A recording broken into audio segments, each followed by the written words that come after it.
Hello guys and welcome to How to Socials. In this video I'm going to show you how to fix when your Instagram says an unknown error has occurred.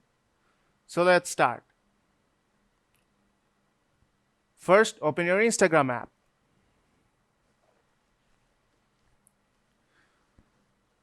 When you'll open the app, you'll see a message here saying an unknown error has occurred.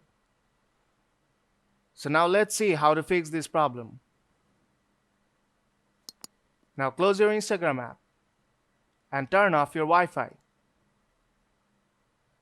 Now open Settings. Scroll down and go to Apps. Here you will find all the apps you have installed on your phone. Now tap on three dots on top right corner and tap on Reset App Preferences. Scroll down and search for Instagram.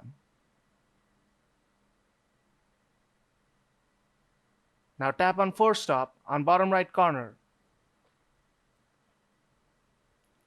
Now you have to clear caches.